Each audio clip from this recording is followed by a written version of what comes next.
Bismillah ar-Rahman ar-Rahim. Alhamdulillahi Rabbil Alameen. As-salatu was-salam Nabi Kareem Muhammad wa ala alihi tayyibin wa sahbihi salihin. I greet you with Islamic greetings of peace. Assalamu alaikum wa rahmatullahi wa barakatuh.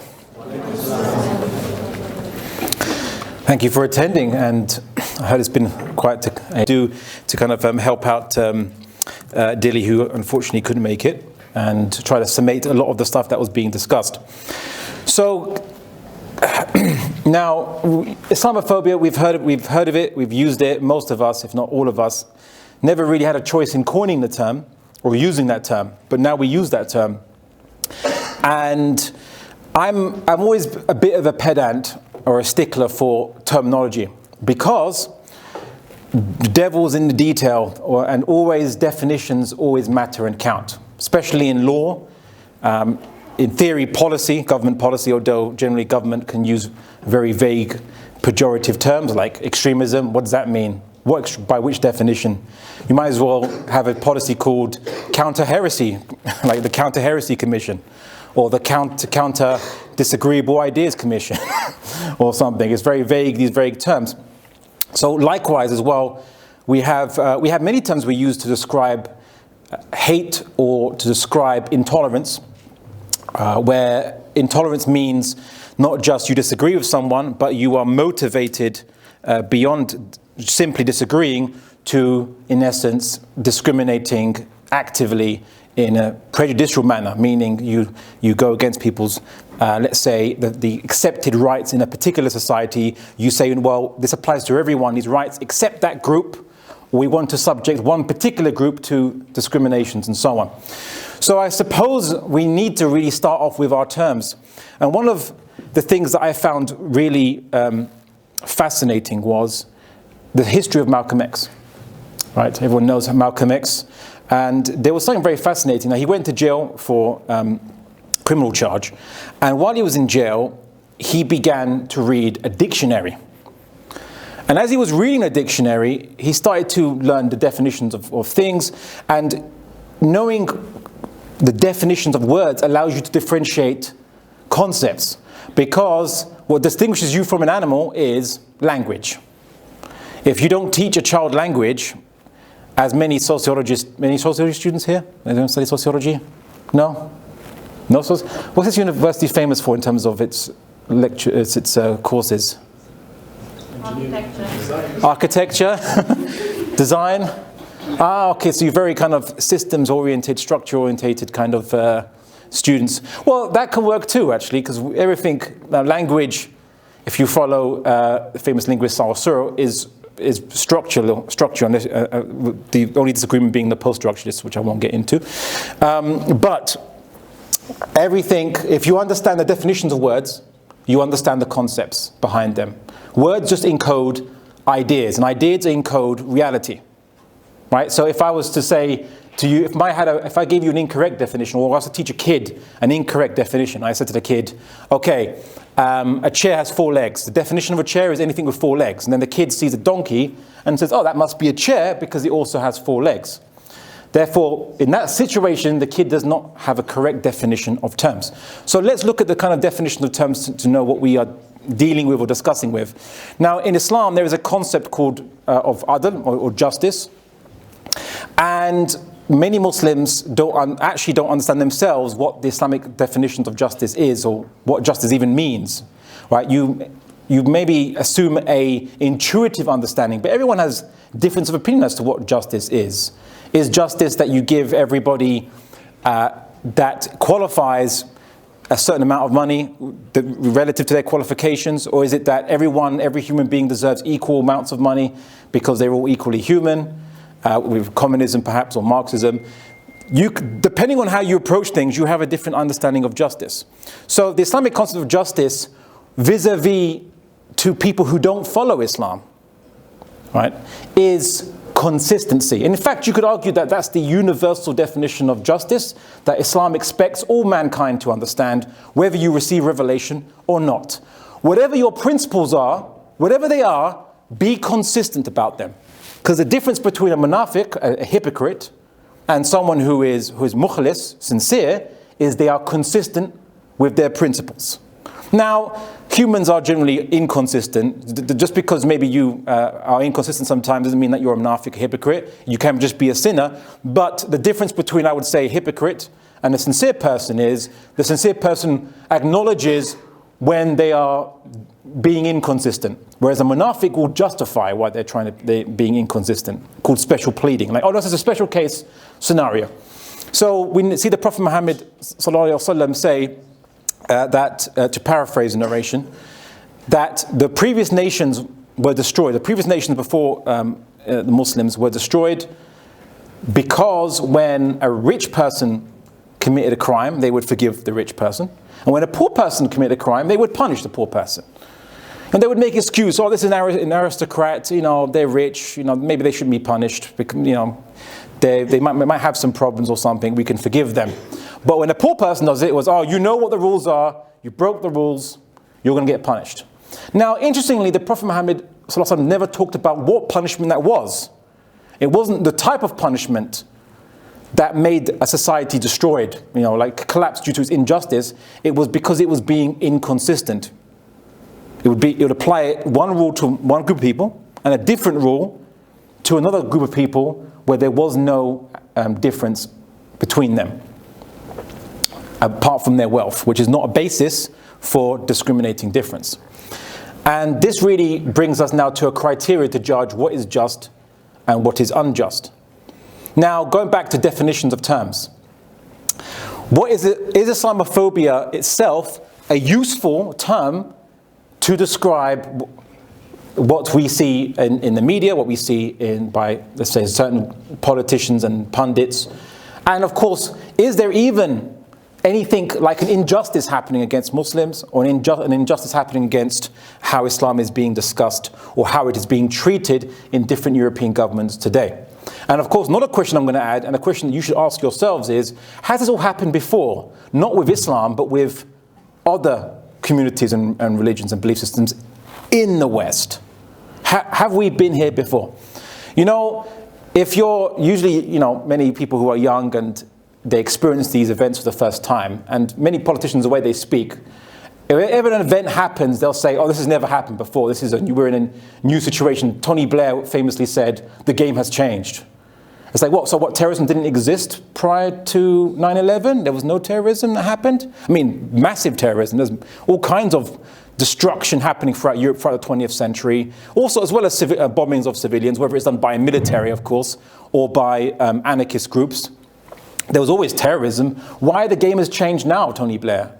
Well, whenever you see politicians discuss that the game has changed, or we're in a new situation, it's usually because they are trying to justify bringing in an unusual solution, which another term for that is an extreme solution, extreme being different from the norm. So, extreme times call for extreme measures, and I often find it's irony that in the name of fighting extremism, people resort to extremism. Meaning, definition of extremism being unusual or abnormal or non-normal methods. Anyway, so let us look at history as well in this discussion. And if you look at history, you know what? If you don't look at history, you will understand the present. Because even though we have mobile phones, we have social media, we have computers, we have satellites, we have cars and so on and so forth, but there's one thing that has remained the same for thousands of years. Can anyone tell me what has remained the same for thousands of years? Human nature. Human nature, you got it. What do you study? Dentistry. Are you like an outlier? Everyone else is an engineer and architect, but you're like the dentist. Okay. Oh, you're all dentists sitting together or something. It's like a little dentist posse. Oh, that's all right. Well, so human nature, and there's it's actually an Old Testament quotation, which is, there's nothing new under the sun. Nothing new under the sun. We've been here before 1,000 times. If you were to see how Plato and Aristotle discussed what happens in democracies, how you have demagogues that rise to power, how you have dictatorships that arise from democracies, how a sincere person that rises up will be attacked and be overthrown, predicting like what happened to Mohammed and Morsi, maybe Jeremy Corbyn, who knows. What you'll see is history repeat itself again and again and again. Nothing new. Maybe we can do things faster now and easier, but human politics hasn't changed. Remember that. And the only way to break out of the box of the present that you're living in is to study history. It's the only way you can break out of it. That and revelation. Because revelation, as Muslims obviously we believe, revelation comes from outside that, the human box comes from the Creator who understands human beings. And of course will show us how things you think are brand new are actually not. Like for example, you could argue individualism, which arose in the 17th century due to some Enlightenment thinkers, quote unquote Enlightenment thinkers. The idea that the individual is supreme, master of themselves, that your own desires and wants and your choice to follow them should be the supreme concern without reflecting on society or being, let's say, imposed upon by God or religion or what have you.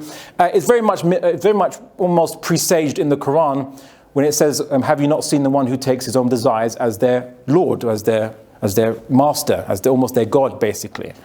Right? So someone might take their own desires and wants, and not discuss with themselves. As every child, when they grow up, they have all kinds of wants, and the parent says, well, look, what you're doing is right or wrong. And children become mature when they think, well, what should I be doing? What's the correct way of behavior? Should I be wanting this? Should I be wanting that? And throughout your life, you'll be asking yourself these questions, what should I want? But in a way, individualism makes that redundant and asks, what do you want and how do you get it? Basically, as the main concern, as the most highest form of concern, because due to, as John Locke and Thomas Hobbes said, that happiness is merely the constant gratification of your desires. Right? Different from the ancient Greeks' definition of happiness, or eudaimonia, but I won't digress. So let's stick to the topic and note history. So anyway, let's look at terms first. Let's look at the terms. So let's look at so Islamophobia. Why this term phobia came up? Well, it parallels a similar term called homophobia, which you've probably heard.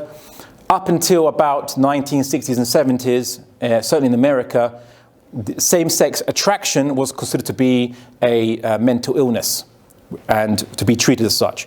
Up until it was actually the 19th century where it was first categorized as homosexuality, heterosexuality, and bisexuality. So these types of sexualities were categorized, and then slowly, because they were categorized, they were started to be used as labels to define a person. So now then people started to become homosexuals, heterosexuals, bisexuals in name.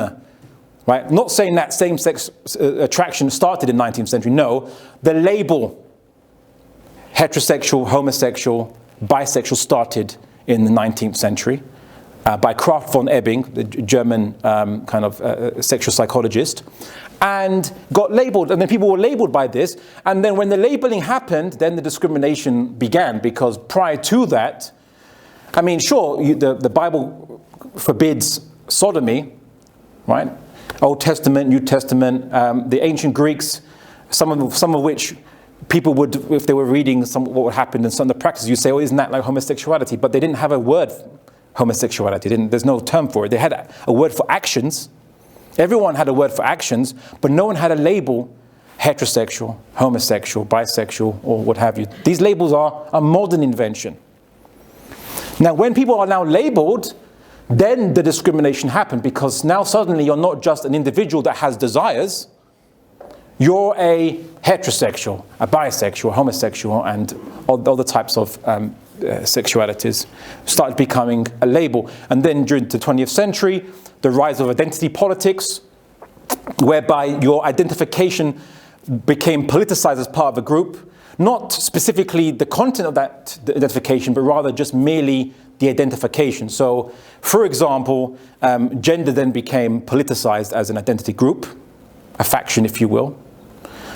So did race. Even though social constructionists admit that race is really just a social construction, race doesn't actually exist.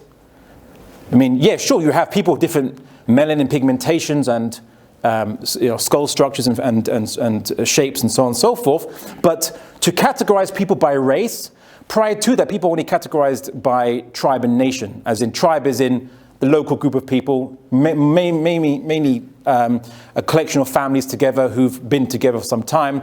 Nation, people who follow the particular similar culture or language. Usually they were aggregates of multiple tribes coming together and speaking to each other and eventually coming to a consensus over 1,000 years which is basically following a common language, which is a mix of different words all brought together. Most languages are similar to that, or evolutions of prior languages due to migration. But never an idea of race. There was no such concept as race. Because you're just basically saying that, oh, everyone in Africa, oh, that's one race. Everyone in the Middle East is that one race, and everyone no, there's no genetic boundary that delineates that. That was just an invention, and it was basically an invention because when Europe developed Enlightenment ideas of rights and individualism, they didn't want it to apply to all individuals within their society, either immigrants or forced immigrants, people who were enslaved, basically, and were brought to their country. They didn't want to apply to them. All men are created equal. But these also men too. We have to create an exception for the rule, so we're going to now define as, in America, what do all Europeans kind of share? Well, they're kind of light-skinned-ish, kind of. Well, there's shades, but it's kind of light-skinned-ish. All right, white. And then people who are not light-skinned, who are of a certain darkness, we'll call them black. And we'll enshrine it into law, basically. Now, use of the term black and white and even the terms red used in Arabic parlance, it has pre-existed that.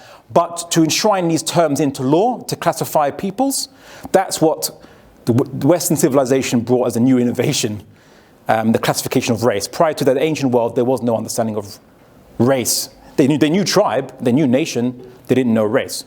So then the term now racism, which is used today to describe a type of intolerance, a type of hatred, I would actually argue in a way that racism is actually racist. The use of the term in a way is racist, according to the spirit of the meaning. Because we're all one race, right? Human race. If you then say, well, you're different races, you're actually then making a discrimination that didn't actually exist prior to. You're actually now agreeing with, not agreeing, but you've accepted a term that's been imposed upon you by history, and you're perpetuating it, right? In Islam, we have a word used, asabiya, which means a kind of, you follow your group and you might hate another group, or you dislike another group, you think you're better than another group. Groupism, sectarianism, I don't know, there's no correct English word to translate it properly. But asabiya is a beautiful catch-all and precise term in Islamic discourse because it captures exactly the mentality of all these discriminations that you observe, which is you identify with your group, any group, it could be your nation, it could be your tribe, your family, whomever, and you dislike another group because you think you're better than them, you think you have a better entitlement to something than them, you fear them because they have the same rights as you and you can't control them. Asabiya, a catch-all term, explains it beautifully. And the Prophet Muhammad ﷺ said that those who call for asabiya, those who fight for asabiya, those who die for asabiya, they're not one of us, they're not one of the Muslims. Right? I'd even argue that as Muslims, you're not even allowed Muslim asabiya. Right? You can't say, my ummah right or wrong. I'll follow the ummah right or wrong. No. You have to say that we follow justice against whoever's committing injustice. Now, the Prophet Muhammad ﷺ said, says to the Muslims, help your brother whether he's the oppressed or the oppressor. And then his companion said, we understand about helping your fellow Muslim if he's the oppressed, but how do we help him if he's the oppressor? And the Prophet Muhammad ﷺ explained, by stopping him from oppressing, preventing him from oppressing. So Islam, the Quran says, stand out for justice even against yourselves. It's very clear. But that being said, Muslims have to be very careful as to how you stand out for injustice, because injustice doesn't mean necessarily that just because someone your fellow brother or sister makes a mistake, and then now you should then ally with enemies against them. Right? That's not helping. Right? It should be, internal matters should be dealt with internally, and you shouldn't be allied with people who might have other kind of agendas outside, who might be prejudicial to the Muslim community. For example, there was this case where there was, in Birmingham, there was protests outside of school due to LGBT lessons being taught. Now, when I say LGBT lessons, lessons where it was alleged the teachers were teaching the normativity of a particular same-sex attraction.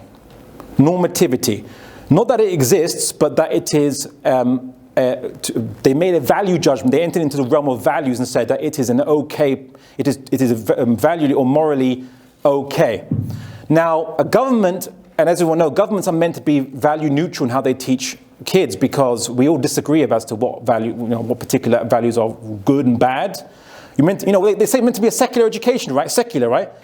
People complain that if a school was to teach that Islam is the truth and every other religion is not true, they would make big complaints about that. They'll say that's a state school can't teach that because you're assuming a particular value that is correct, and you're not allowed to do it. You have to be impartial. Yes. So Muslim parents were protesting against people arguing that same-sex attraction, or rather same-sex practice, to be more specific. Same-sex attraction is neither here nor there, because you can't control your desires, but rather same-sex practices were morally good or morally okay, morally acceptable, which assumes a particular position. The government, that state school is no longer being impartial. Now it's assuming a particular position that Jews and Christians would disagree with, generally, and Muslims and many other, in fact, most other religions around the world would also disagree with from their values. So they were protesting, and then lo and behold, who turns up, and some Muslims actually got Katie Hopkins, and they took a picture of Katie Hopkins, and Katie Hopkins actually supported the protests, as far as I'm aware from what I saw. She actually turned up. Now, I understand that some Muslims were desperate for allies or to have people kind of support them, but you don't go to someone who's made, arguably, her career or her, let's say, social media career or notoriety based on attacking or criticizing Muslims and Islamic beliefs and practices. Right? That's kind of an own goal, shooting yourself in the foot. So, as Muslims, we must stand up for justice, but you must also be careful as to who you work with, because you can't just work with anyone just because they might support you on one particular issue, but then they attack you on the whole plethora of other issues. So anyway, racism is actually an imprecise term to use. We would say asabiya, you could just say hatred, or some anthropologists use the word tribalism. So anthropologists criticize use of the word racism as well. They actually say that you can best argue it as tribalism, as in your tribe versus other tribes. You hate other tribes or people that are different. Or types of nationalism, because people who would argue that, England for the English, Greece for the Greeks, which was the slogan of one of their far-right parties. Means that other people of other nations, of other, let's say, linguistic ethno groups, are not welcome of that nation because it doesn't represent them, basically, which is a problem inherent in nationalism, but I'll get ahead of myself. So homophobia as a term was coined when same-sex attraction was no longer viewed as a mental disease. It was kind of argued that people who have a fear of people who have same-sex attraction, that they're acting irrationally, and in a way they were trying to kind of take that to describe them as having a mental problem of a clinical nature almost, or close to a clinical nature, and they took the term phobia, which is meant to be used as a clinical descriptive term for people who have irrational or visceral emotional reactions to particular objects, like arachnophobia, fear of spiders, even if harmless spiders, you're scared of them. And the word homophobia was used against such individuals. Now you might think, okay, well, even if it was borrowed from a clinical definition, what's the problem with it? The problem with it is it's a broad meaning, because you might, and as Muslims, of course, and following the example of the Prophet Muhammad, We are meant to treat everyone with fairness, justice, be good to those who are not fighting us physically, helping people, even the people that disagree with us. And even if we disagree with what they practice in their personal life, we're not meant to discriminate. So, for example, if someone applies for a job and they might have a particular sexual attraction, that is irrelevant to whether they can do the job or not. We look at the merits of whether they can do the job, and we judge based on that. You're not allowed to maltreat them, and this is obviously following the Prophet's example. As Muslims, we accept that. We don't discriminate people based on their personal preferences, their tastes, their desires, whether they act on those desires, as long as they're not obviously physically killing people, obviously. However, we do have a value judgment as Muslims about certain practices. So we don't believe in extramarital sex. We don't believe in premarital intercourse, whatever the genders of those who are getting involved in that. That's a particular value. And likewise, Islam, obviously the Islamic belief considers it to be a sin to engage in same-sex intercourse, just like premarital intercourse, just like extramarital intercourse is also considered to be a sin. Right?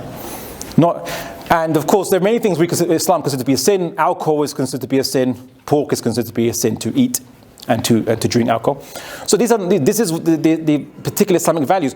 But then it could be argued, and then it is now argued that because the term homophobia is very broad, sometimes it can be applied or misapplied against people who merely express that they consider engaging in certain practices to be against their particular worldview or their value set. And they view it to be morally negative rather than a positive thing or a acceptable thing. And because of that, it's very broad. We have to be wary of using such terms. So we're all against discrimination. We're all against the advocating of hate against individuals. We're against that. And we can accept that. But when it comes to practices, we have a right to have a position as to whether we view a practice to be acceptable or not. We don't view eating pork to be an acceptable practice as Muslims, but we don't discriminate people who do eat pork and eat it and consume it because they don't think it's a sin. So, and even for Muslims who do eat pork, right? We don't discriminate against them saying, well, you can't get this job, being a dentist because you eat pork. We don't do that. But of course, we reserve the right to disapprove of that practice because it goes against the basis of the values that we hold of the Islamic worldview. So of course, and that's the problem, that sometimes now expressing disagreement can be viewed as intolerance because of the idea of intolerance was expanded towards beyond just legal intolerance or intolerance of like people committing violence by, engaging in intolerance by committing violence to creating a social environment of disapproval is now also viewed as an intolerance. And that's a problem because that means now that people can't disagree with each other, or the state has to have one particular view on everything and everyone must conform to a particular set of values or beliefs adopted by the state, otherwise you're intolerant and you will be persecuted, ironically, for merely disagreeing. Even though you don't discriminate, you don't commit violence, you're a peaceful guy, you're even a sociable and amicable guy to those people you disagree with. So that's the issue. And Islamophobia has also faced the same problem. Attempts to get definitions accepted by the all parliamentary group recently adopted a particular or expressed a particular understanding of Islamophobia, and it was generally rejected by the British government when it tried to even use Islamophobia as a form of racism, and many people disagree with the term because they say, well, look, as a Christian, I believe in certain concepts of Jesus, and Islam disagrees with that. So I criticize Islam for having that disagreement with Christianity on Jesus, the nature of Jesus. Am I an Islamophobe now for doing so? Right? A Christian might believe that belief in Jesus as God is so important and vital that anyone that says that tries to reject that or that tries to argue against it constitutes a quote unquote maybe a spiritual threat to their people's salvation. And then some of them have said, well, we are worried about this term Islamophobia being used because are we now Islamophobic merely for disagreeing with Islam? So I would say, no, you're not. And anyone who knows a bit about my background, I co-founded the Muslim Debate Initiative. And as the name suggests, we organize debates on Islam and different religions to encourage people to criticize Islam, but face fair rebuttal and fair response. So there's no problem with debates. The Prophet, and when he was positing that he was the Prophet of God, and they were saying no, in essence, they're implying that he's a liar. Right? They're actually implying he's a liar.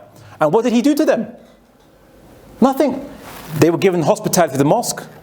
It was even they started to do their Christian, because it took 3 days and 2 nights. You know, the debate and discussion was over 3 days and 2 nights, and so the Christians started to pray doing Christian prayers in the Prophet's own mosque, and they weren't even prevented from doing so, which is quite amazing if you think about it. Christian prayers in the Prophet's mosque, sallallahu alaihi wasallam. That's quite amazing, huh? People in the current Islamophobic, quote unquote, kind of misinformation against Islam, you wouldn't think that would happen, that would be possible. So then, following on from the Prophet's own example, and as the Quran says, you know, truth is, there's no compulsion in religion, la ikrah fi din, because truth is clear from falsehood. So we're not scared by the truth to want to or need to compel people into it.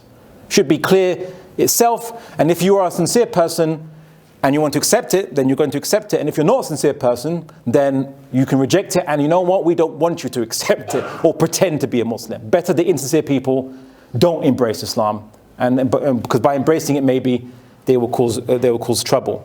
Of course, there are people who, while insincere, might still embrace Islam. They're not going to be prevented, or there's no witch hunt for them. But what will happen is, sorry, this is kind of in the way. I like to wave my arms around, it's a very Mediterranean thing to do. So I'm Portuguese, can't help. It's Mediterranean expression, Arabic expression as well. Use the arms as well to express. Was it 70% of speech is basically, or communication is body language, right? So I'm trying to use the full, all the channels available to me. Okay, so Islam basically permits people who do not believe in Islam a fair right to attempt to sincerely debate the values, beliefs, and practice of Islam by comparing it to their own worldview for the sake of the pursuit of truth. Islam doesn't advocate the criminalization of those who reject Islam or criticize Islam by comparing it to their own worldview, because the only way you can criticize anything is by comparing it to a particular worldview, right? You can't just say, I don't believe in any morals or any values, I'm going to criticize this. It's like, well, according to what? How is something wrong if you don't believe in right or wrong in the first place? So you're obviously going to have a basis to criticize, and all criticism is based on comparing to their own worldview, and that's encouraged because through debate, truth becomes clear from falsehood. So Islam is fully supporting it, as the Quran has argued in many verses of it.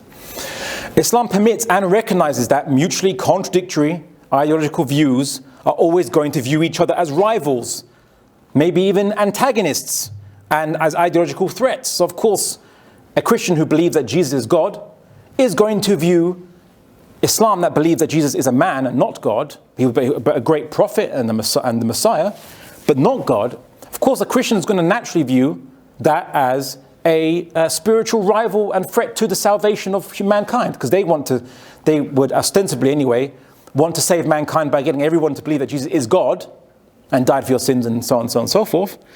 So if there's another religion that's saying, no, that's not what happened, then that's not what Jesus is, they're going to view that as an obstacle to salvation of mankind. And that's natural, and that's not Islamophobic. Or that's not what we would call it, Islamophobic. We wouldn't call it that. It's just their belief. That's fine.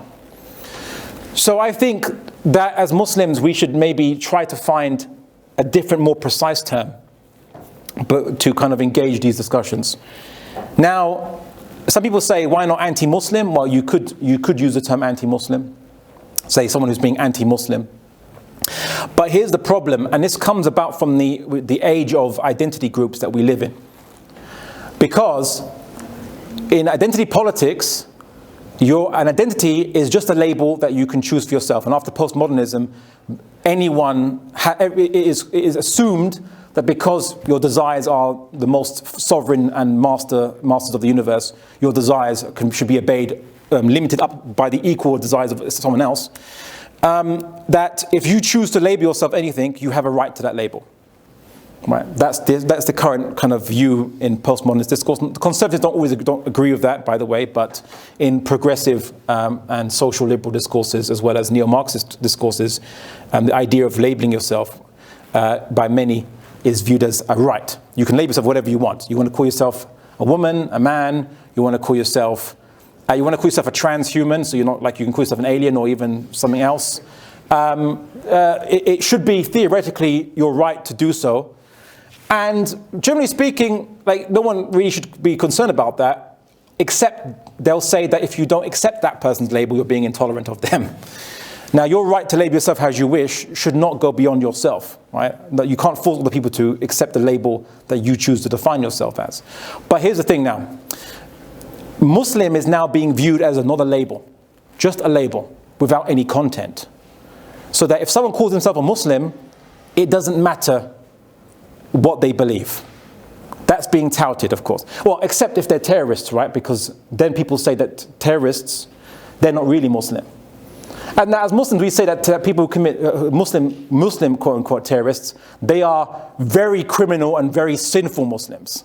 If they say they're Muslim and they believe in Islam, and then they do bad things, like any Muslim who does a bad thing, whether it's murder, rape, or what have you, would say that is an extremely criminal and sinful Muslim, right? It's interesting that people do takfir, excommunication to them, but not to others who might not be viewed as Muslim by, let's say, mainstream Islamic standards. For example, I was recently asked in a TV debate or discussion about Ahmadiyya, right? So I was asked, are the Ahmadiyya, they had an Ahmadiyya guy there, so are the Ahmadiyya Muslim? And I know they wanted me or they expected me to say he's not Muslim, and then go, you're being intolerant. He calls himself Muslim, so he has a right to be Muslim, or for you to accept him as Muslim, otherwise you're being intolerant. And I'll say no, because Islam or being Muslim is not a label. It's a description. In fact, Muslim means, in the Arabic, it means to submit. If you're not submitting, then you're not a Muslim. If you're not submitting to the truth, you're not submitting to God, then you're not Muslim by the definition of what the word Muslim actually means in the Arabic language and in the Islamic theological discourse.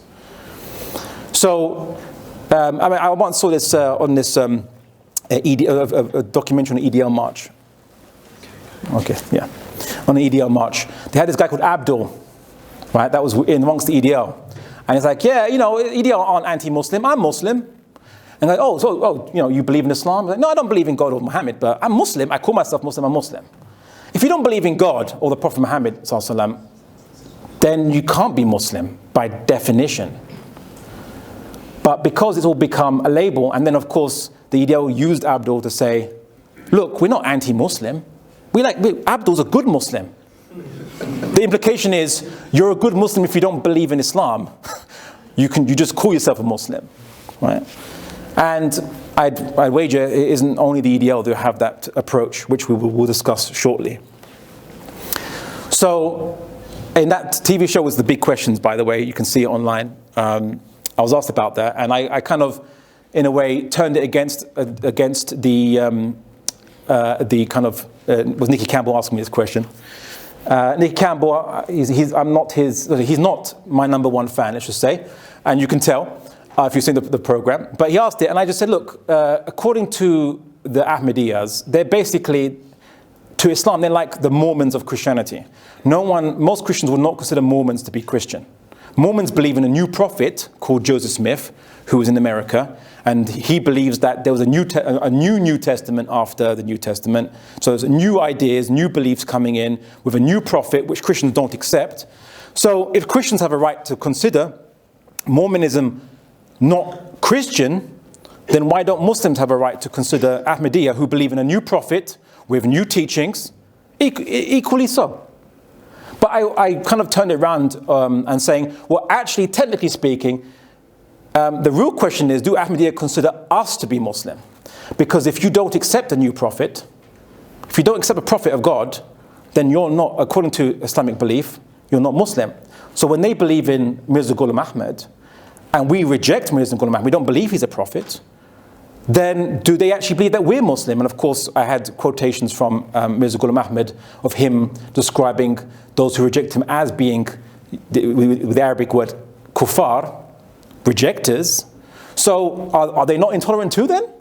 Because they would reject us, or their founder would reject us being Muslim, because we don't accept him as a prophet, as a new prophet. However they square that that discussion of him being a new prophet, or what his prophet actually means. That's the situation. So we should reject the idea of using Muslim, Islam, or anything else to describe, just simply as labels. Things must be descriptive. Right? What is language except something that describes reality? That's the whole point of language.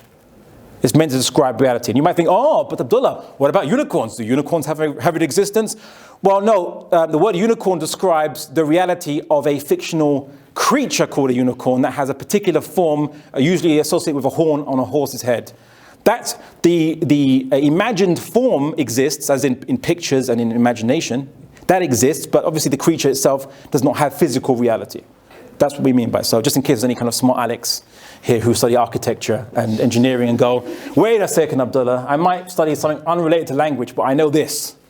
So anyway, I would say that Islam is a description, and we have to mandate it as that, because if you don't, then Islamophobia, quote unquote, manifests itself in acceptable ways that the government can use. One particular example I'd like to raise is, in Islam we have many concepts and beliefs. Usually, if you follow European history, what you'll find is, or at least after the Enlightenment, they tolerated religious beliefs concerning what we call the ghaib, things that you can't see, the hereafter, and so on and so forth. But where they had problems with religions or beliefs that had political ideas and values. And you might think, oh, maybe it's only a few religions that do that. No, because prior to secularism, all religions were political. And they weren't really called religions. Technically speaking, the word religion is a secular term. They just call themselves law. Like, for example, Torah. Torah in Hebrew means law. Dharma, which people who call themselves Hindus today use that to refer to their religion. Dharma, Sanskrit word, means law or way, basically. And of course, the Islamic Sharia is way, of course. Bushido, way. All these were describing laws and practices of a civilization, of a people. How they lived, their laws, their government, how they organized their society. Everything was covered in what we would call in Arabic by deen. The word deen in Arabic, a word that exists prior to secular times, is really a wonderful word because it encompasses it perfectly. It means way of life. Everything, worldview and way of life. Did you know, fun fact, Aristotle used the term politeia to mean, people use it to mean like a political state or society, but the Greek understanding of politeia is basically a way of life. Sometimes it's translated as constitution, but actually it means everything, your values, your beliefs, how society is structured, morals, everything, your worldview, everything is in politeia. Right? So the idea that politics is separate from religion is a very secular and post-Enlightenment idea, just so you know. And remember, everything's about definition, guys. Everything is about definition and terms, so be on your guard. So, now as Muslims, let's take one concept which the British government has spoken out about. So David Cameron discussed, he had a problem with the Islamic concept of a caliphate, an Islamic government, a successorship, a political successorship to the Prophet Muhammad's capacity as the leader of the Muslim Ummah in a political sense. So as Muslims, we're urged to be unified. It doesn't mean unified in opinions, because even the Prophet's companions didn't always agree on everything. They had ikhtilaf, difference of opinion among them. Difference of opinion, not a problem. What is a problem, of course, is how do you get people to be unified? What does that mean? It can only mean political unification, meaning that, as was described in narrations, our peace is one, our war is one. You know, we are basically, if someone attacks one of us, it attacks all of us, and so on and so forth. It's a comprehensive, proper unity. Now, you know, Jews have a similar concept. Christians have had similar concept like that, early Christians, but they divide into different sects now that became meaningless to talk about it. But generally speaking, each Christian sect views itself as its own ummah or jama'ah. The word church means literally jama'ah in the Greek, right? Ecclesia, jama'ah, a group or the community of believers. So now David Cameron expressed a problem with that. Tony Blair said that there is a problem within Islam. And he discussed the political aspects of Islam, the legal law, the laws that they have issues with, and the idea of a caliphate system. It's not a totalitarian dictatorship. It's just simply the political leadership of the Muslim Ummah as an entire group of people, establishing Islamic rights, and with non-Muslims actually being exempt from Islamic law. You know, non-Muslims are actually not under Islamic law in the historical caliphates. They were never under. Why would you establish Islamic law for non-Muslims? They don't believe in it. It's not going to benefit them, make them better Muslims if they're not Muslim in the first place. And you can't compel people to be Muslim, right? So it's actually very multicultural. You'd call it very multicultural. But because belief in a political system or have any particular beliefs which go beyond the secular nation-state idea makes Muslims, in the eyes of politicians, to be a suspect group. They have a religion that can't be politically controlled or circumscribed within a secular nation state. Their loyalty will always be suspect. And now because of that, in essence, this is where I would say the root of Islamophobia, or what you call Islamophobia, which I prefer to call anti-Muslim bigotry, or anti-Islam bigotry maybe. That's where it lies in. The aspects of Islam that are not secular, are not or secular liberal. And you see it when the politicians say there's a form of Islam that talks about these political laws and this caliphate idea, and these are the problems. This is a problem. Oh, but it's not Islam. It's a perversion of Islam, right? Mainstream Islam doesn't believe in those ideas, and people that believe in that, they're special words we can call them. They're called Islamists, right? So we don't hate Muslims. We're not fighting or having intellectual war, or we're not trying to, let's say, counteract Islam or counteract Muslims or discriminate against Muslims. We're just engaging in an ideological, let's say, struggle against Islamists. So you're not Islamists, so that's a special word for these guys, separate guys, so it's fine. And when Muslims accept them, some Muslims even use the term. You've actually used the term Islamist yourself, many Muslims. Say, oh, I'm not Islamist, I'm not one of those guys. So, you know, for advocating ideas and beliefs that mainstream Islamic scholars have been saying for 1,400 years, is in effect means that Muslims are in a way encouraged by ignorance or by pressure to disassociate themselves from mainstream Islamic concepts. The question in Islamic scholarship throughout 1,400 years is not to find a scholar that believes in the idea of a caliphate. The challenge is to find a scholar that doesn't believe it's obligatory that Muslims should be under a caliphate. That's the challenge. Because every single one talked about it, because it was normal, because they lived under it. Imam Ghazali, for example, was very famous about it. Imam Ghazali said that without a caliphate, even your marriages might not be valid, because the judges who preside, or the qadis who preside over your marriages, don't have authority. It's like, you know, if a random Joe from the streets came in and said to you, excuse me, sir, I heard you have a property dispute with your neighbor. Well, I judge in the favor of yourself against the neighbor. And you might think, oh, that's great, but sorry, who are you? What are you? You say, well, like, I'm just random Joe. Say, well, you have no authority to make a legal judgment. Right? Even if you, they might say, I'm highly qualified, you know, in law. I've read a lot about law. It's like, okay, that's great for you. You might be the best legally qualified lawyer in the world, but you have no authority as a judge. Why? Because you're not appointed by a state, right? So according to Imam Ghazali, all the qadis are not valid, and all governors around anyone who governs any area of Muslim world are not valid unless they are appointed by the successor to the Prophet Muhammad ﷺ. They have to be officially deputized by him.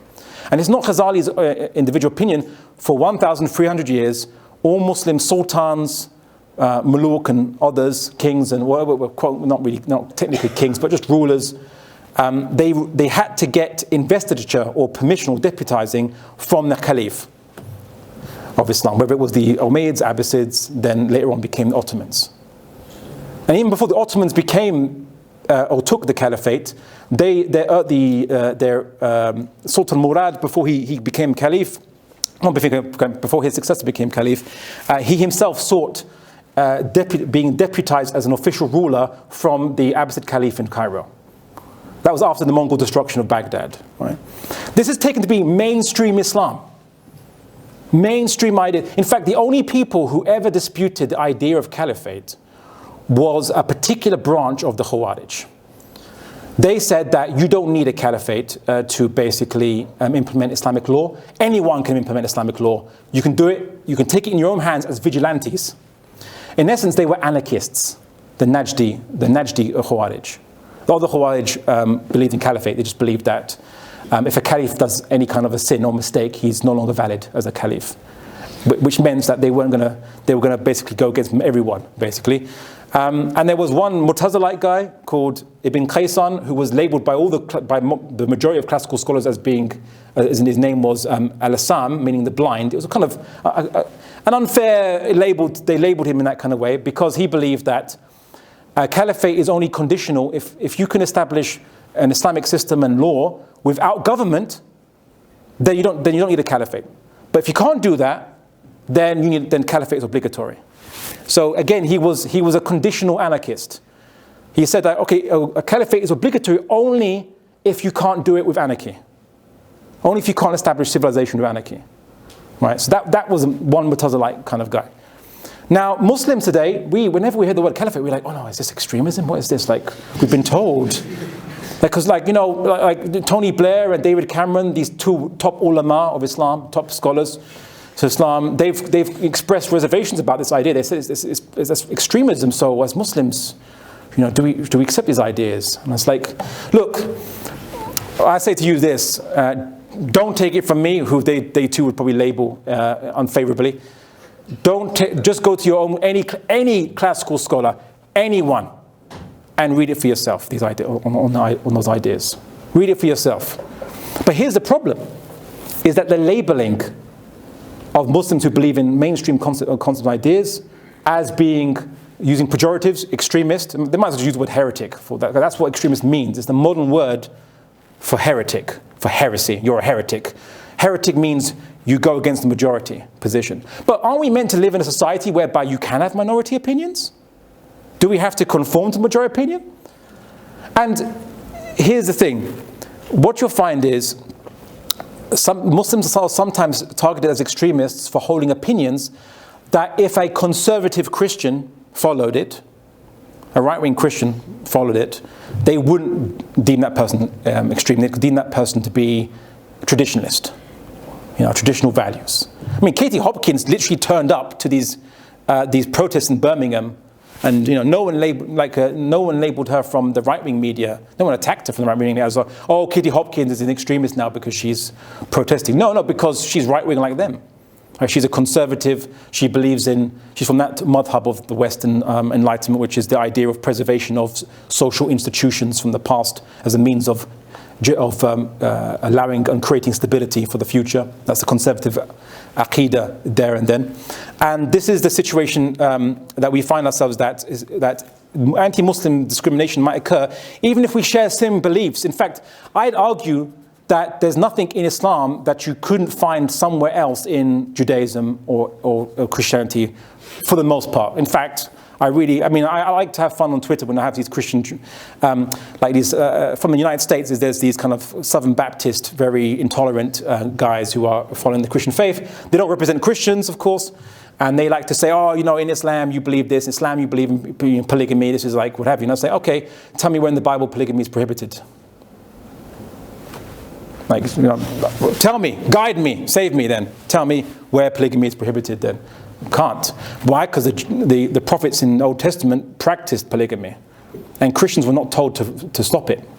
Apparently, I think bishops, St. Paul told bishops not to practice it because, to stay with only one wife. But generally speaking, Christians are not prohibited. And in I think Nigeria, to this day, Christians there practice polygamy because it's not prohibited. So, didn't know that, did you, right? As I was saying, there was that expression, those who live in glass houses, shouldn't throw stones. But you see, the thing is, when a Muslim expresses this idea, they might be called extremists, they might be called fanatics or fundamentalists or what have you, but yet it's by people who actually believe in the Bible and the Old Testament fully, by these same people, because Islam looks different to these religions that are accepted only now in the West. Obviously, Judaism wasn't accepted in the West for a long period of time. And that gets me to, if I might spend 5 minutes discussing something, there's a great book I want you guys to read. I talked about history, right? Great book I want you guys to read. So this book is called The Roots of Hate, Anti-Semitism in Europe Before the Holocaust, by William Brustein, or Brustein, I'm not sure how the German word is pronounced.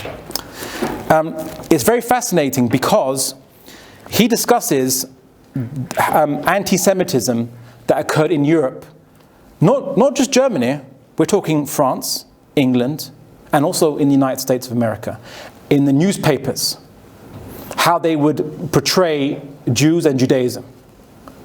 If a Jew committed a crime, many newspapers would report it in a way to make clear to the reader that it was a Jewish person who had committed this crime. And then they would post so many stories that it would associate in the minds of the reader that crime and Judaism are somehow linked or connected. And many people see today, when Muslims, when a Muslim is implicated in a crime, even though their Islam has no relation to the crime, in fact, it should have been the case that they commit a crime despite their Islam. And this includes drinking alcohol and, like going out and raping underage, children and so on and so forth, usually between the bracket of 14 to 11, 15 to 11. Generally, paedophilia, as is practiced by criminals in the UK, tend to target from the majority group. Let's just say, tend to target younger kids, actually. But it's all illegal, though. They would mention these what they call it grooming gangs, quote unquote. Grooming gangs. They'll say, "Oh, look, they're either Asian or they're Pakistani, or just simply they're Muslim." Or they'll make sure their names are very prominent. If the name is Muhammad in one of their names, for example, they make sure that's very prominent. Whereas they would never mention the problem of grooming gangs for any other religion or ethnicity, generally speaking, with the exception of gypsies. That has a past. And prior to the Holocaust, prior to World War II, they did the same to Jews. They portrayed their religion as being incompatible with Western values and Western civilization. There was mainstream politicians like Winston Churchill. Please read this online. It's available online. He wrote a tract called Zionism versus Bolshevism. You might have heard of this. Winston Churchill, he's not some random marginal guy, is he? And he talked about there's two types of Jews. There's basically national Jews and international Jews. So Jews that believe in an international kind of network of Jewry, which is beyond the nation. And he described them as being a threat and as a problem and supporters of Bolshevism, which is basically their word back then for what they'd use now Islamism now as their international threat. But back then it was Bolshevism or Marxism, basically. And back then, they said, Bolshevism is a problem. Why is it that a disproportionate amount of Jews are Bolsheviks? And in Bolshevik parties, like in Poland, those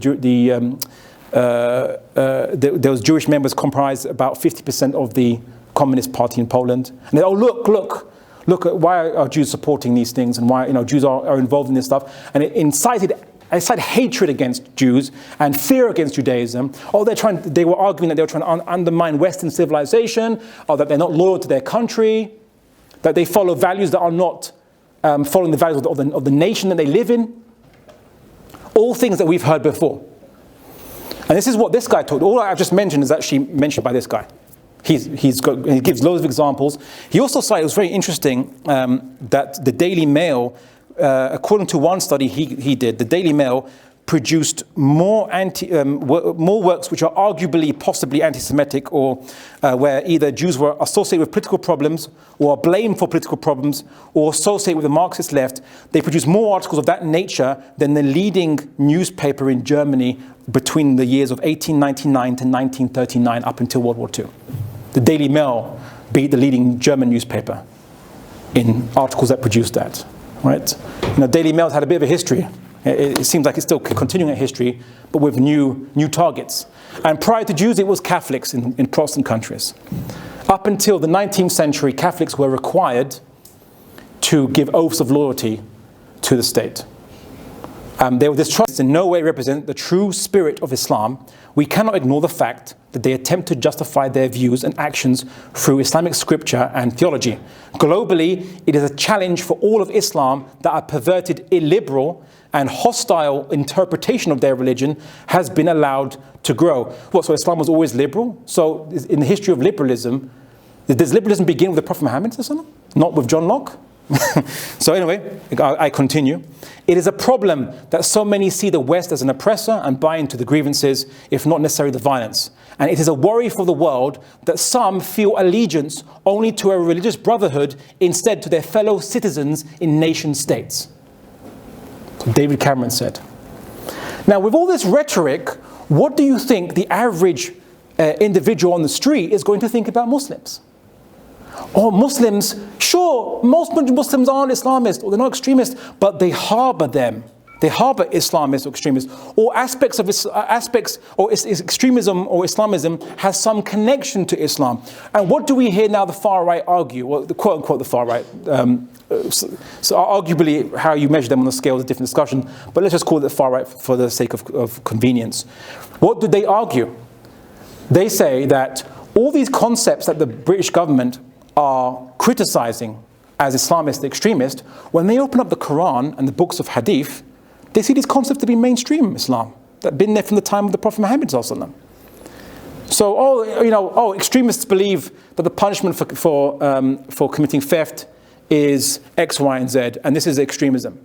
But then when these far-right individuals, or even average Joe, prior to becoming radicalized into a far-right individual, opens up the Quran and Hadith, and some Islamophobe publishes these quotations for them, because that's how they find it. They don't actually have a collection of Qurans and Hadith in their house, of course. Like Robert Spencer, for example, they would read his articles, and they say, well, actually, the Prophet Muhammad said this stuff. Well, it's in the Quran. So how is it extremist, or like not representing mainstream Islam, if this is actually in the Quran itself? And of course, others have said, I believe it is, again, Douglas Murray, I believe, said, why do you need reformers if mainstream Islam is different from extremists? Because David Cameron argued, and Theresa May, that you need to have reformers of Islam. We have to empower the reforming voices.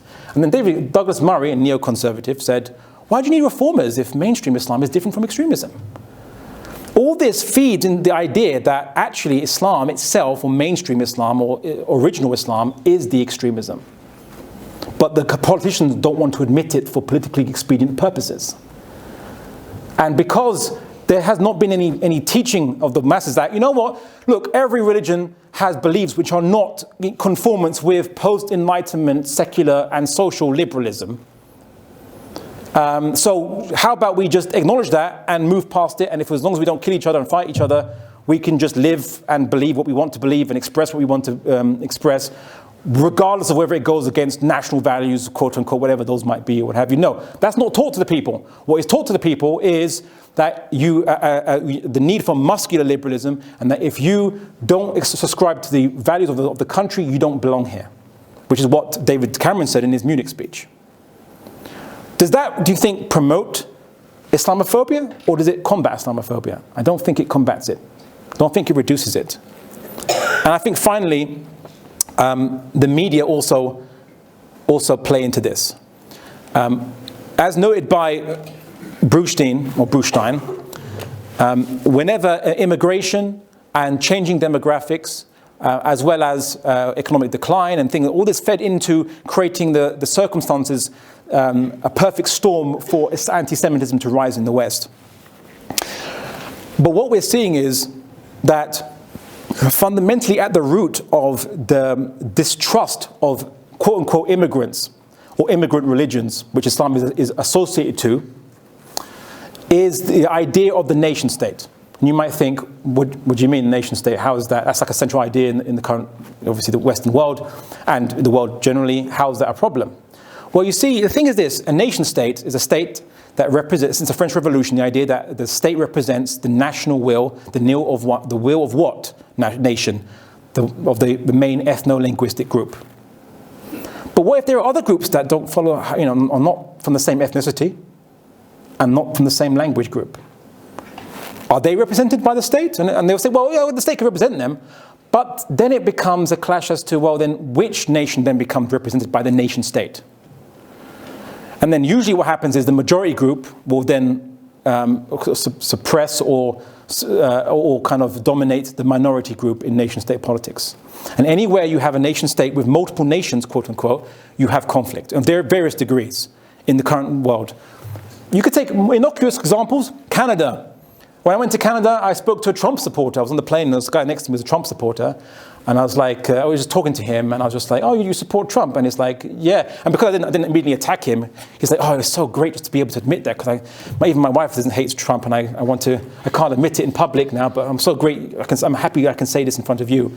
And I was like, okay, all right. I'll hear him out. I like to hear people out first. I like to hear him out. And he said, in Canada, it's like, you know what, even though he says Trump support, he says, in Canada, the English speakers, or English Canadians, we actually hate French Canadians more than we would ever hate immigrants. I was shocked by that. Like, what? Really? Wow. Apparently there's an antipathy between the French Canadians and English-speaking Canadians. In Belgium, again, you have obviously Dutch speakers and French speakers. I'm not sure how the tension plays out, but there are some issues there and there. Obviously, the United Kingdom, Scottish and Welsh independence has always been an issue that's there, and there's always been, to various degrees, tensions between the different ethno-national groups or what have you, or ethno-linguistic groups. But even in countries within that are following, which have multiple ethnic groups, but main language groups, and then different religious groups, for example, in India, for example, there are tensions between Christians, but more specifically between many Hindus and Muslims, as in ultra-nationalists. They call them ultra-nationalist Hindus or nationalist Hindus. Some of them believe that India should represent the religion of, or the religion of Hinduism, right? Of Hindu Indians, because they're the quote-unquote original religion of India. And Christianity and Islam, these are like imports. These are like foreigners. Even though the people who adopted it are still natives of the land, they're not foreigners. They just adopted, Christianity or adopted, Islam. But some of these ultra-nationalist kind of Hindus want to have a Bharat, a Indian state for representing and advocating or manifesting like traditional Indian religion, Hinduism, quote unquote. Right. Even South Africa. I'm not talking about apartheid. I'm talking about now. There's discrimination and intolerance against Mozambican immigrants who are Portuguese speakers against those who are English speakers. I mean, okay, in South Africa there's many different regional dialects, but the general language of the country, the official language, is English. And these Mozambican immigrants who come in, they're viewed to be following a different language, different culture or customs, and they're viewed to be as alien and different to the English-speaking South Africans, and that has caused many reports of intolerance, bigotry, and prejudice against Mozambicans, who are citizens, or like naturalized citizens of South Africa. The nation-state problem, nation-state issue, is what leads to these kinds of xenophobias, and until that is dealt with, you'll never have a solution to the problems of anti-Semitism, to the problems of ethno-nationalist, quote-unquote racism, or tribalism, if you want to use that term, or quote-unquote Islamophobia and anti-Muslim bigotry. And I want to finish up by positing my own definition. Whether you call it anti-Muslim bigotry or anti-Islam bigotry or anti-Muslimism bigotry, my definition would be advocating hatred. The definition of that type of bigotry is the advocating of hatred against or prejudiced discriminatory treatment against individuals purporting belief in or expression of Islamic beliefs or advocating prejudiced, discriminatory treatment against their fair adherence to Islamic practices due to a hatred or fear of Islam. Basically meaning, if someone advocates hatred of Muslims or advocates prejudicial discrimination against Muslims because of their adherence to Islam or their expression of their beliefs in Islam or their expression that they believe in Islam, this is a good definition of bigotry, which I think even those who criticize Islamophobia can't deny, generally, right? If we believe in ideas like an idea of a caliphate, and we are discriminated for that, or the government funds policies against us and calls us extremists, so to say, then this should be viewed as anti-Muslim bigotry. If we don't, and all other beliefs of Islam that are also criticized by government and by far right and what have you, until we do that, people are going to say, we have no problem with anyone who labels themselves as Muslim, just as long as they don't believe in these particular ideas and beliefs. Because of course you can label yourself anything you want without having to believe in anything you want. And they'll use it to say, we don't discriminate against Muslims, we just discriminate against anyone who has these particular beliefs. And what did they do in France? A different approach in France. They said, we're going to ban religious clothing, religious symbols in schools. And their justification for it was the hijab. Right? Between the law, the people who were discussing the law, that was who they wanted to target, right? But they couldn't make a law saying hijab is banned because that sounds discriminatory, right? So instead they said, we'll do it indirectly. We'll make a law. It's like saying everyone must eat pork, and you go, oh, that's going to discriminate against Jews and Muslims. No, we're not discriminating. We're not targeting you. The law is for everybody, right? It's equal. We're all equal. We all have to eat pork. We say, well, you did it because you were targeting us. If to use that hypothetical. And likewise, the issue of the hijab, which I would argue, and I'll kind of respond before I finish, as that's not arguing that we should be allowed to express or have religious symbols in school. It is not even an argument we need to make. We could just simply argue that if they say, if you're not allowed to bring in anything that is required by your religion in schools, you're not allowed to bring into a school anything that's required by your religion, then that would force you to actually, if you're going to follow that, to go into school naked. You know why? Do you get it? Because all our clothing is designed to cover up our private parts according to how Islam defines that. So the point, all clothing is quote unquote religious clothing. Or in essence, it's actually not religious clothing, it's just clothing that follows the requirements of our belief to cover up certain aspects. There's no such thing as a religious cloth in Islam or religious clothing in Islam. Remember, if you don't check the definitions, you'll fall into the hole. All right? The hijab is not an item of religious clothing. It's just an item of clothing worn in requirement of Islamic edicts, like the shirt, the blouse, the long skirt, and for men, the trousers or the top or what have you, right? All that is clothes simply worn to fulfill an Islamic obligation. If they say you can't come into school for religious reasons, you say, okay, then we can't come into school because we go into school to seek knowledge. Because seeking knowledge is a religious obligation too. So we're here for religious reasons. All right? And that's the problem of looking at things through the term that they've defined. So anyway, I hope I've kind of broken down a few things, a few ideas in terms of the terminology, how that's important, and how the many forms of Islamophobia can manifest, especially in light of how the state policies. And might I finish off by saying that I will give you some homework, guys. And that's one thing that you students want, is more homework. Go home and check out the Oxford English Dictionary definition of Islamophobia. In it, it says, a hatred or prejudice against Islam, especially its political aspects.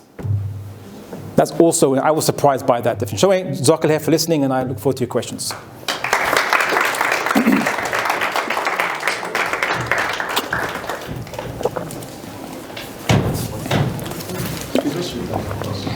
Jazakallah khair for that talk. We'll now go to the questions, and we'll keep it as short as we can, inshallah. There will be many questions. So the first question to the brother. Thanks for the presentation. Excuse me. I mean, why we are like blaming the people who are talking about like Islam, let's say negatively, rather than focusing like inside Islam itself and figure out these definitions from the Muslim community. For example, the term of Islam, you know, it has like a discussion between the Islamic scholars. For example, Hanafi tradition, they said, well, to be Muslim, you have to believe and say the Shahada, rather than practicing. While the Salafi tradition, they said, no, you have to add practicing to be Muslim. As a result of this, you are not a Muslim from the Salafi tradition perspective if you don't practice. But from Hanafi tradition, if you don't practice, you're still a Muslim. So this is one aspect about definition. I agree. Secondly, the term of Khilafat itself, it has a discussion inside Islam itself. For example, some scholars, they say, well, the idea of Khilafat is just a successful historical experiences happened by, you know, after the death of Prophet Muhammad. While the other scholars, they said, no, if this kind of concept is significant or important, why the Prophet Muhammad himself, he didn't mention why the Khilafah, because if it's important, why the Khilafah didn't mention the Quran itself. So, I mean, the terms themselves has disagreement inside the Muslim community, rather than, you know, people like David Cameron or somebody else. So, what do you think? Okay, good questions. So the first question is, why should we argue with people who are attacking Islam? Why not we resolve an internal discussion first amongst Muslims? I'm going to add an extra bit to your question, which is, if there are like people, if there are criminal Muslims, why don't we resolve these problems in the Muslim community first, and then that would solve Islam. So solve Islamophobia, the hatred against Islam. So I'll add to your question, an extra question for myself. So I'll answer that first, and I'll answer the rest of your question. So first and foremost, that question is flawed, because that means that in order for Muslims to ever, firstly, that means that hatred against Muslims is now justified because of criminal Muslims, but no one would ever say hatred of the West is justified by criminal Westerners, in like paedophile rings, which are actually, the vast majority of them are committed by, let's just say, the average individual who's not a Muslim, right? The prisons are actually disproportionately filled with individuals who target, and their target range is much, much younger, by the way. And the grooming gangs, they don't go out in gangs in cars, but they go out in gangs online. So is grooming gangs wrong only because, or is grooming gangs significant only because the people who engage in it don't do it online, via online grooming gangs, collectively and networked, right? So this kind of double standards approach, whereas we would condemn all of them equally, and we wouldn't say, why are you distinguishing the one group because they happen to be Pakistani or Asian or or Muslim, even, right? I mean, there were like reports of them, they were targeting Muslim women, they were drinking, in one case they were even eating pork, what have you. So if you say that criminality that occurs amongst any and every human society justifies hatred of the entire society, this is not only justifying hatred against Muslims, but also it's actually a form of collective, blame or guilt. Now, in Islam, societies and nations were destroyed only when the wider society accepted the criminals and just allowed them to do what they wanted to do, or not allowed them, but like didn't accepted it, like they thought it was okay for the criminals to do what they were doing. When that happened, then the entire society was destroyed by obviously catastrophes that happened, and divine punishments and things like that. But that being said, as Muslims, of course, we say, you can't rape, you can't drink alcohol, you can't groom children, you can't, and then rape them and all this kind of stuff. You can't do this stuff, right? That's not a biggie. There's no difference of opinion amongst Muslims. These are Muslims. Whoever does that, and also calls himself a Muslim, they are criminal, a criminal element, just like there's criminals in every society doing bad things. So our response should be, okay, you tell us, to the Islamophobes, you tell us how you stopped criminality in your society, and we'll follow you. We'll follow your technique. You tell us the magic way of how you stop all criminals from committing crime, and we'll adopt that idea. We'll adopt it from you, that method. They can't, they don't. But the real Islamophobia or the racism or the xenophobia or whatever, when the Asabiya comes, is that they have a problem when the criminals are viewed by them as the outsiders to themselves. Say, oh look, how dare you guys do this? And it's like, wait a second, no, should it be not how dare anyone does this? Yeah? When you add you guys, you make a collective blame for it. And that's where the xenophobia, the Asabiya, and the Islamophobia, that's the aspect of it. It's like they view us as outsiders, and that's the problem. Right? There was this funny American cartoon. It was depicting these quote-unquote rednecks, or whatever they're called, Hicks or hillbillies, or whatever they're called in America. And it was a little, funny little cartoon, and they were depicting them as saying that, look, the only one who's ever going to sleep with my sister is me. You know, and that's kind of like, it's like if someone's going to commit a crime, it can only be them. You understand? And that's the kind of ridiculousness. As to now the definition, what is a Muslim, and the ikhtilaf amongst the different madhahib, I think when you say Salafi, I think you probably mean Athari, the original discussion as to if you don't pray, then they would consider that someone has abandoned the Salah to be not a Muslim. Right? Based on the hadith by the Rasulullah where he talked about Mecca, or Medina, sorry, and that when the Adhan came, you can tell who was Muslim and not, because those who responded to the Adhan and went to do Salah, they were Muslims, and those who weren't, obviously weren't Muslims, they weren't believing in Islam, so they didn't respond to the call to prayer. So the other madhahib say that the Prophet Muhammad was making an observation about Medina, and the Athari schools, or I think the Hanbali school, sorry, Hanbali school said, no, this is actually a very specific injunction where he's saying that if you abandon the prayer, you're not Muslim anymore. But see, that's not a discussion that we need to resolve, because we all agree on the minimum requirement to be a Muslim, right? And the minimum requirement is belief in Allah subhanahu wa ta'ala, God, basically. For those who are not Arabic speakers and are not Muslim, Allah is just the Arabic word for God, or the Semitic word for God. In Hebrew, Allah is the same spelling for Semitic languages, same in Aramaic and Akkadian and all the such Semitic languages. Anyway, so Allah or God is there's only one God, and it's the one God. He is indivisible, He's absolute, and the Prophet Muhammad is His prophet and messenger, last prophet and messenger too. Now, these are the minimum requirement that we can accept. And even amongst the Hanabila, the people who follow the Hanbali school of thought, amongst other scholars, they accepted ikhtilaf, or difference of opinion. They know that their opinion wasn't the only opinion, and that it was valid. There were other valid opinions which they wouldn't do takfir on, and just if you followed them. So if they encountered a Hanafi, and a Hanafi said, look, even if a Muslim is not even praying, but he says he's a Muslim or she's a Muslim and believes in Allah subhanahu wa ta'ala and His Prophet and what they have revealed, then they're Muslim. They didn't say, oh, well, you're thinking this goes against the qati'i, the definite understanding of my Islam, and therefore you're not Muslim anymore. You are not Muslim now anymore. Why? Because they know there's a possibility of ikhtilaf. They know there's a possibility that they could be wrong. Do you understand? So in Islam, we have this great kind of almost a defense mechanism or protection mechanism. That what is from qati dhabut to qati dilala, meaning a definite text, so it's the Quran and the mutawatir narrations. The mutawatir narration is a narration attributed to Prophet Muhammad through so many chains, it's impossible it could have been invented. Right? And amongst the Quran and the mutawatir, when the statement is clear, there's no difference of opinion as to, it's a clear statement. You know, La ilaha illallah Muhammad Rasulullah, that's a very clear statement that we have to say that. And, you know, there's no ikhtilaf on this. That's the minimum.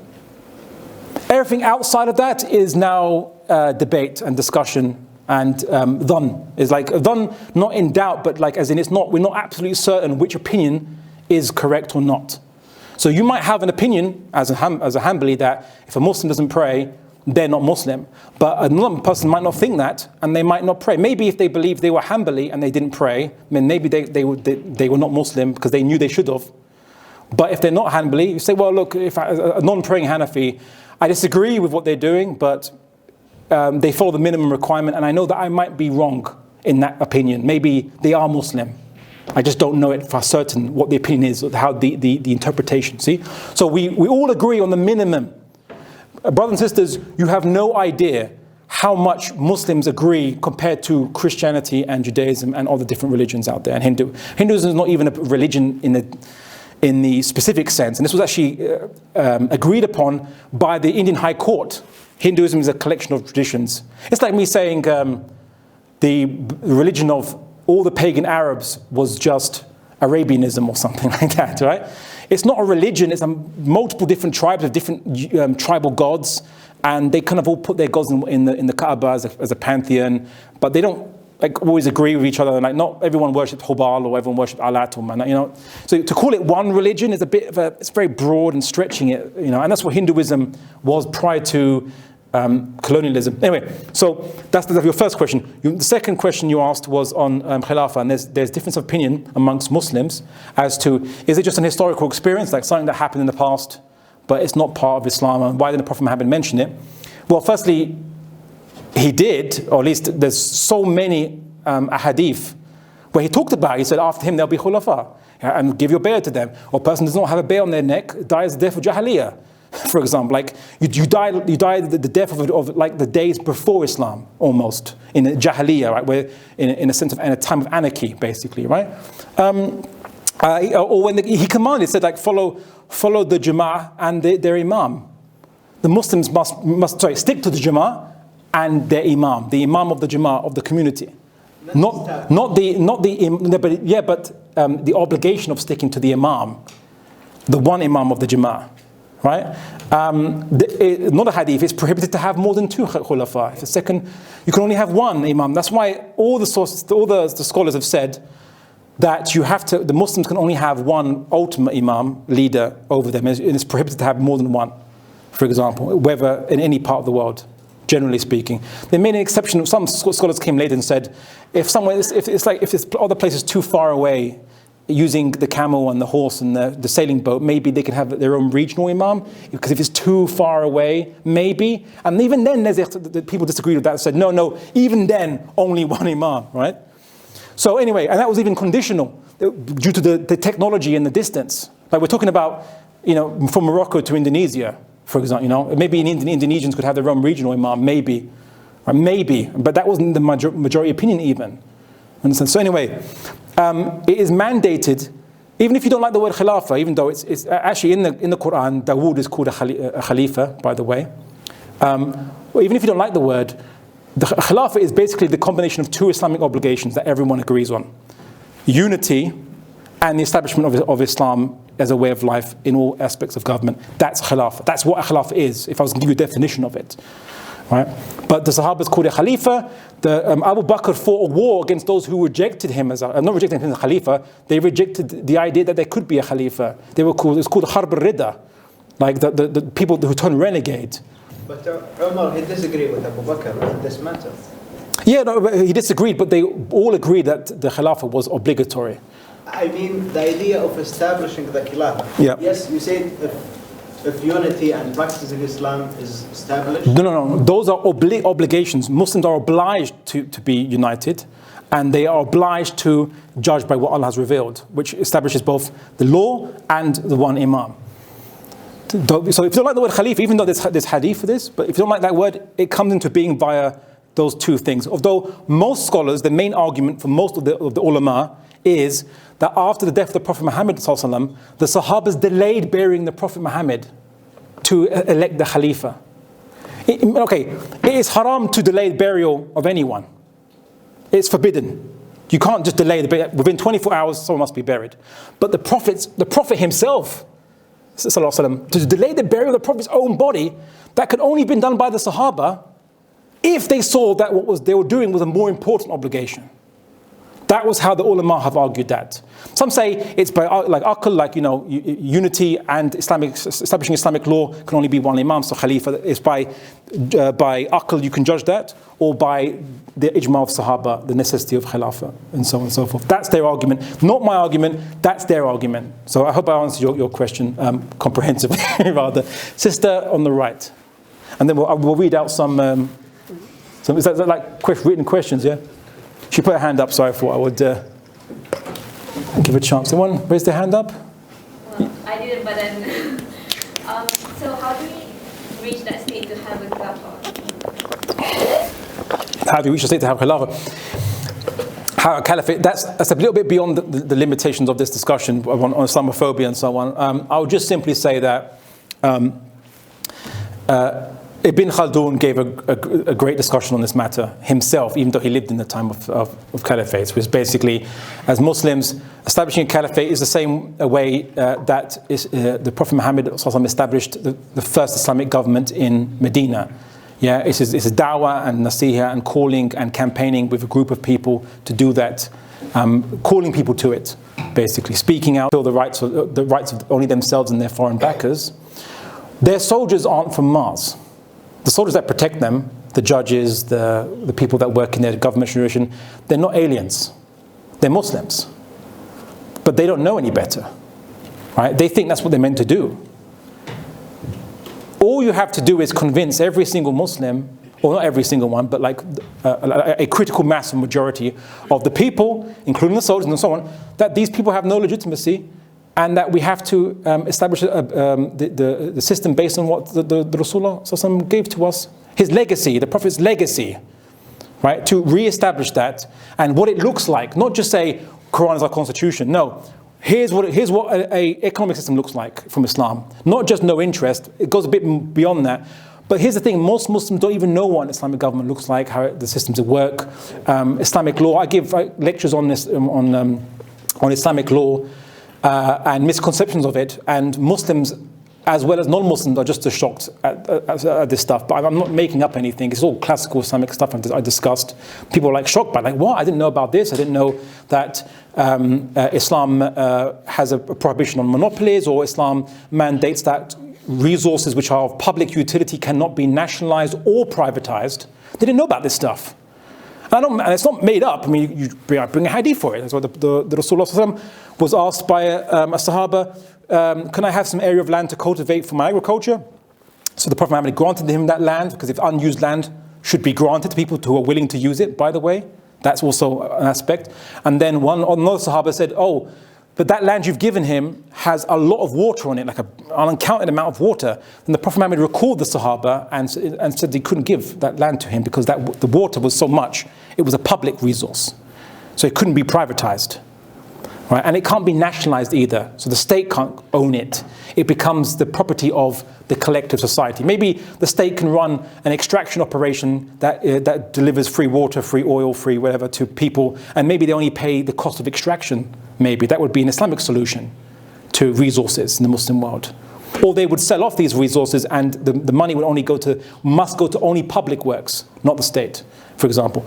That's Islamic economics. That's only one tiny nugget. Most Muslims probably haven't heard this before, but this is from the Prophet Muhammad's own manhaj, own sunnah.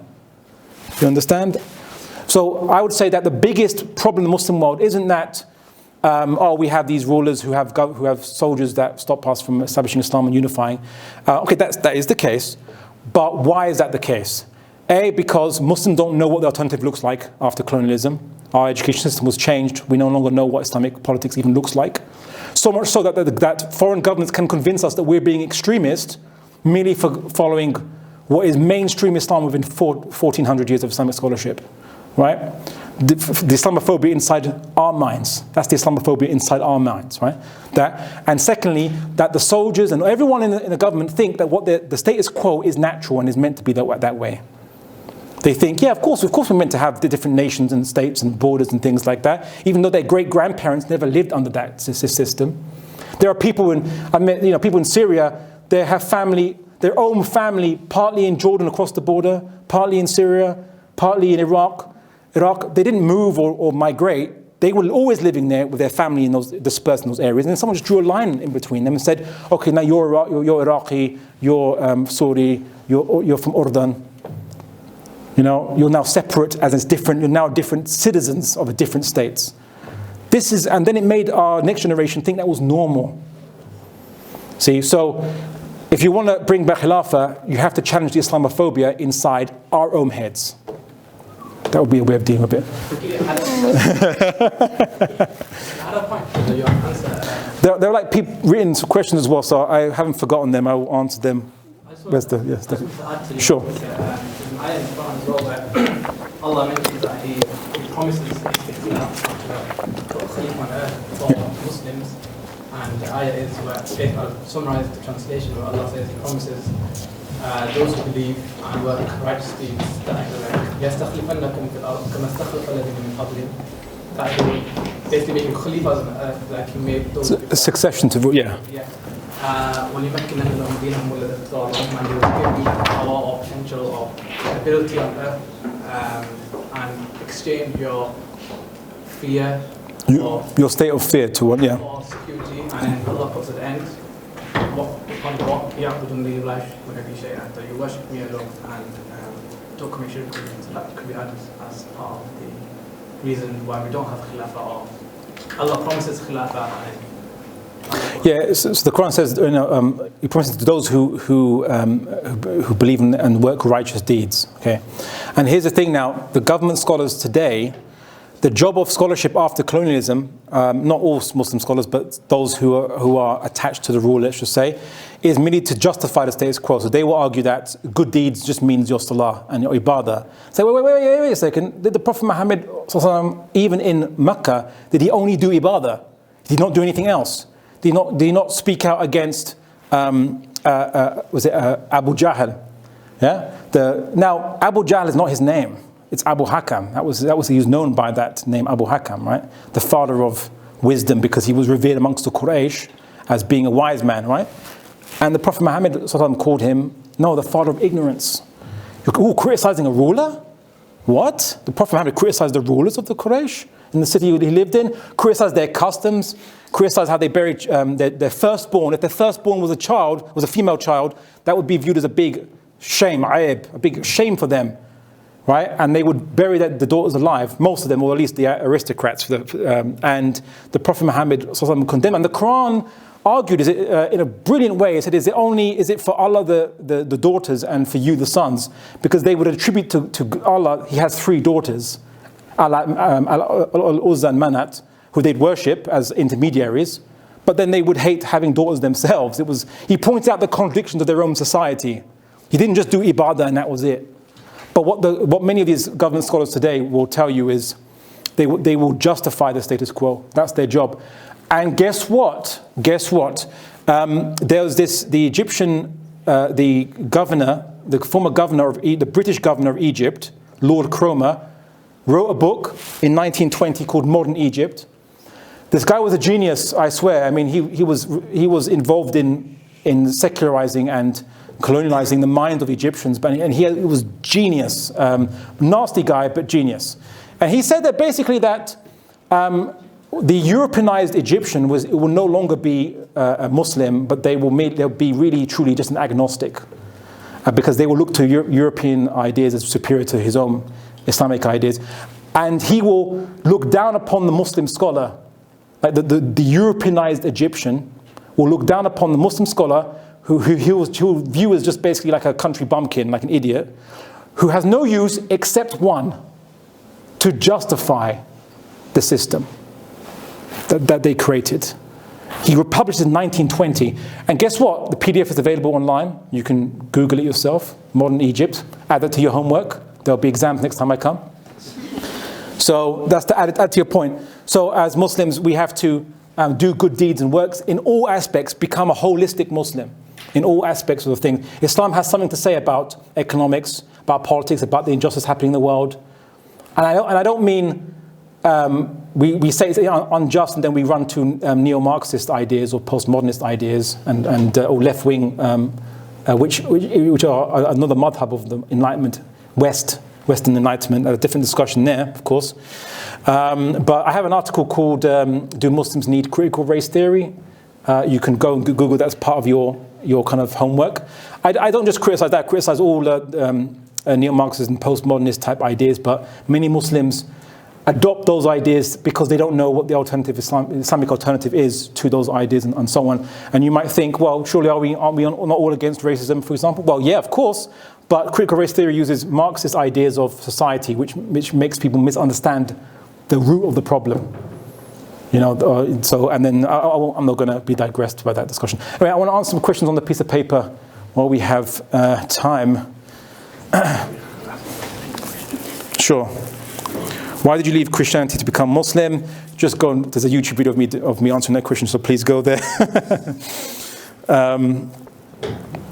How would you advise that we deal with people that clearly have a predisposed negative impression of Muslims and indirectly express it to you when you first meet them?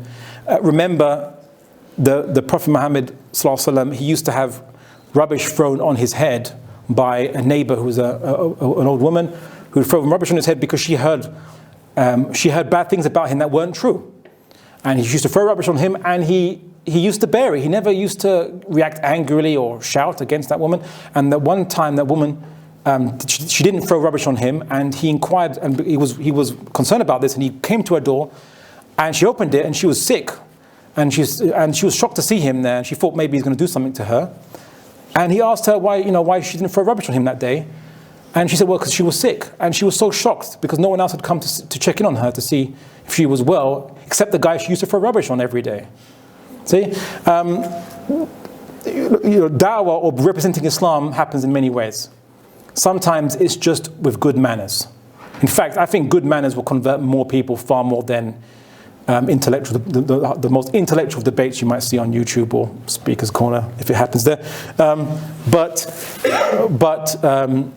you must use a holistic approach. So if they see you as a good representation of your faith, and you must manifest it, and if you do good to them, and you explain why you're doing it, no, you're not just doing good because you want to be a good citizen, you're doing it because you believe that the creator of the universe has guided you to help people, to be trustworthy, then they will say, oh look, I see, what motivating that person is this very Islam.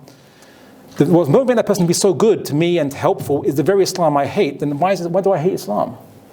Right? So there's many ways of dealing with that. Why isn't Islam portrayed in a fair manner by the media? Because it doesn't sell newspapers, basically.